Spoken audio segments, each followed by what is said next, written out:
It's 6:30, so we probably should get started. My name is Mary Farwell. I am chair of the Library Board of Trustees, and I'd like to welcome all of you to our first ever school board candidate forum. Becky Burke, who is our moderator for the school, is going to run the session. But first I have a commercial. In case there's anybody on the planet who has not heard that the library has an affinity relationship with TD Bank, and that they will give us a grant if we sign up 300 TD Bank account holders by March. It doesn't cost you anything. All you have to do is fill out this, there's forms over there, and it just identifies you as a library supporter. So if you have not and you are willing to, please fill out a form over there, give it to one of the trustees, and we can put it towards our whole thing. We need 300 account holders by March 20th. So I'm going to turn this over to Becky, and we will go from there. And again, thank you for coming. Great. Please rise for the pledge. Pledge allegiance to the flag of the United States of America and to the republic for which it stands, one nation, under God, indivisible, with liberty and justice for all. Thank you very much.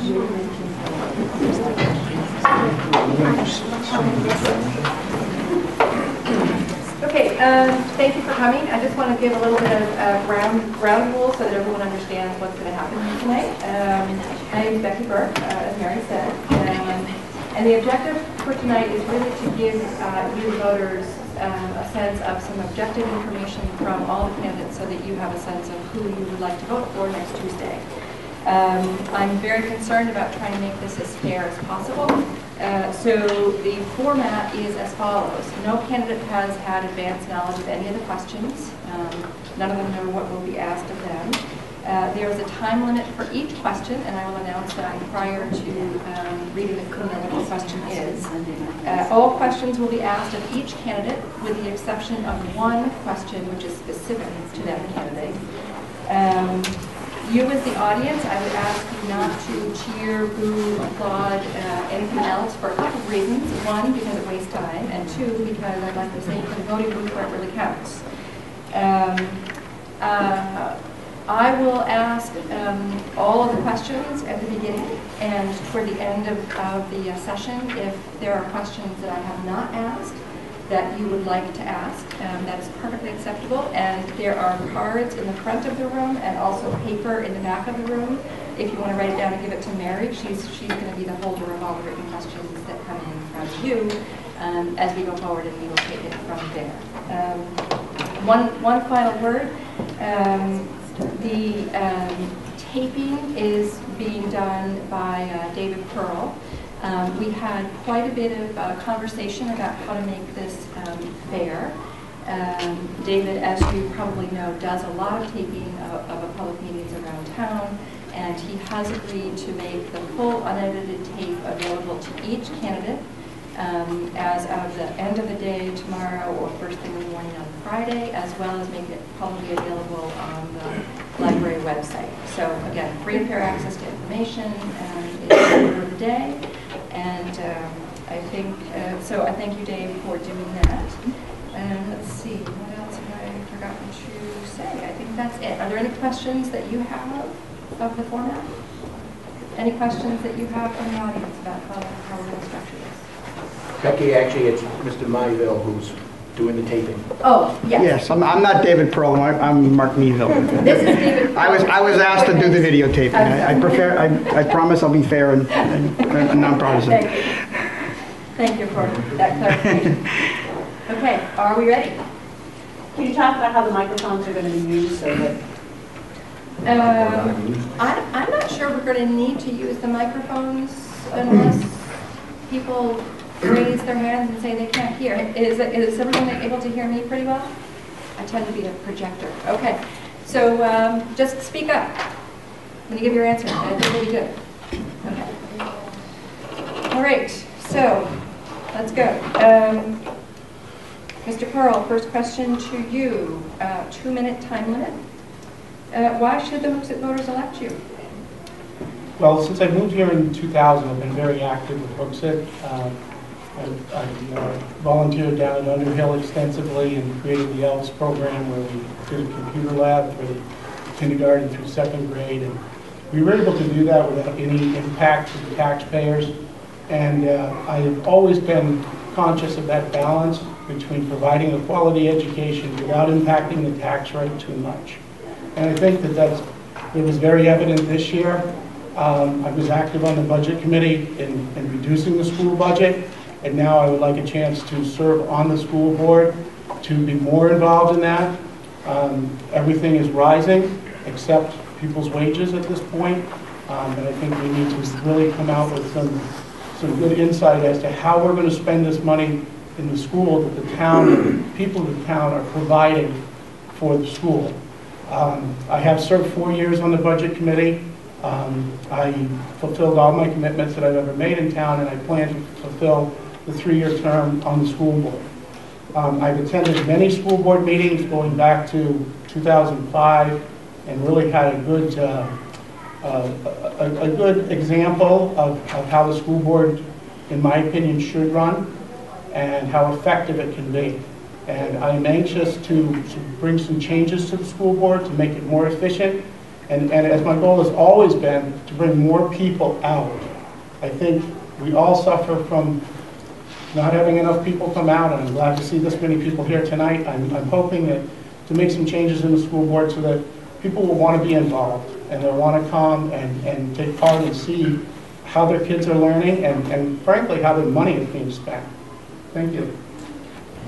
Mr. Dubus. Yes, thank you. I think Hooksett should elect me, first of all, because I'm not a politician.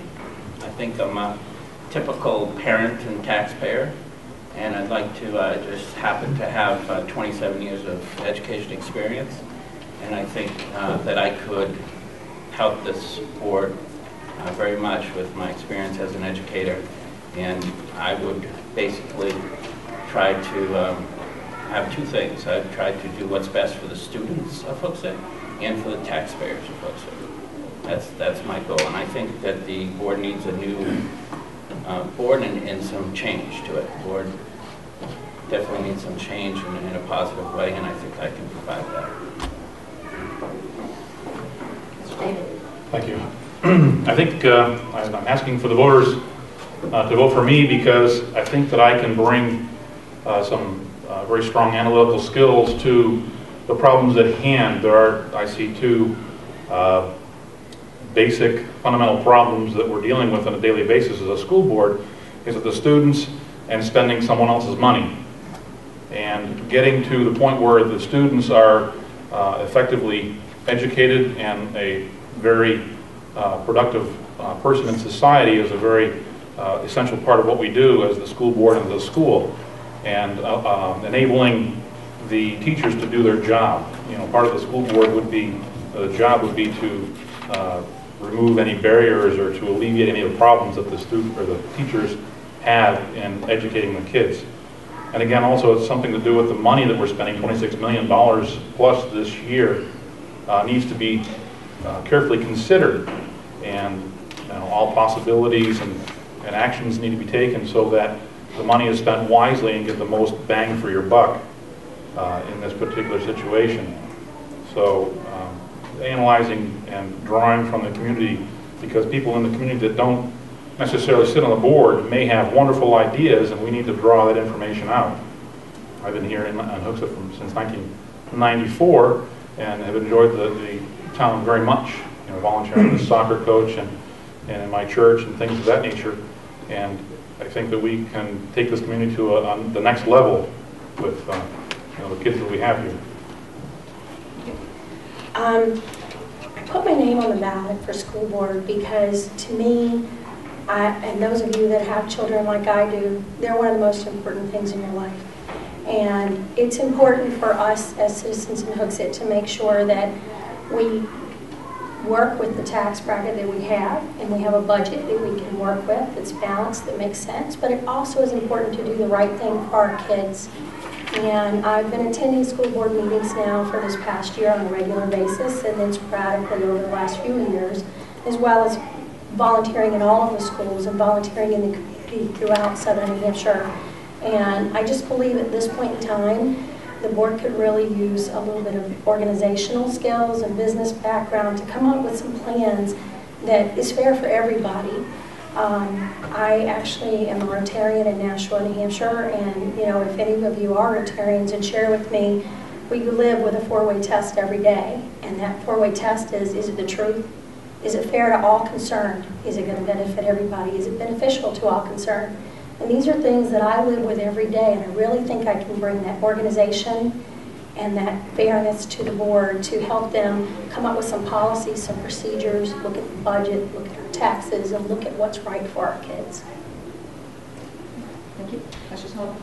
I'm asking for your vote again to serve for the Hooksett School Board. My dedication to the town and to the school is paramount. I think all the activities I'm involved in, I have resulted in positive effects working with school boards for the last 12 years and the council. I think my decisions have been thoughtful, well-made, and sound fiscally and educationally. I have a unique perspective of not only have worked in the school district as a substitute teacher, a para, and a student teacher. I also have worked at Nashua High School, and I also have a unique perspective of serving on other boards, not as well as council and budget committee. It's important that we do what's best for the kids, which is always said that. That's been the mantra I have served. I think for 12 years, I've done a great job, not by myself, working with many boards over the last 12 years. Hooksett is a great school district. I would compare it to equal to no other district for a K-8 group. There's lots of things to be do. Unfortunately, costs do get up. We're working to reduce that. We did, hopefully together, we worked to reduce the tax burden at least 13 cents, but that's a good note. But one thing is, there was an article a few months ago that stated that started off with Bedford, but with Hooksett, we were able to we could keep costs down per student, but show dramatic increases in test scores. Thank you. Next question. Mr. Dubias, we will start with you on this one. If you are elected, what is your understanding of your role as a school board member, and who do you believe are your constituencies? Well, I think, as I said before, I think my job would be to do what's best for the students of Hooksett and for the taxpayers of Hooksett, and that can be done. There's some people that feel that if you're going to do what's best for the students, it's going to cost more money, and I don't believe that. I think there's, in my years in education, in different facets, I've been able to see many ways that you can do programs that will help students or different things that are best for the students without costing extra money. It doesn't just mean pouring extra money into it. And more importantly, I've seen a lot of ways that it's not efficient. The way that things are being done now is not efficient. And is that time? Yep, almost. Okay, all right, thanks. And so I think that my constituents would be the taxpayers and the students. That's what I'm trying to serve. Okay, thank you very much. I neglected to say this is a 1-minute question. I apologize. Okay, sorry. Right. Yes, Mr. Damon. Whoops. That quick. If I'm elected, the duties of a school board member are fairly well spelled out in ED 303. So it's more or less running the business of the school. There's a business aspect of that. But running the business is just not a simple money matter. We have to, as a school board, provide a quality product. So the constituency is the students and the township. You know, the parents of these students are the most affected by the rules and the policies that are set. So these policies need to be in a particular fashion that will provide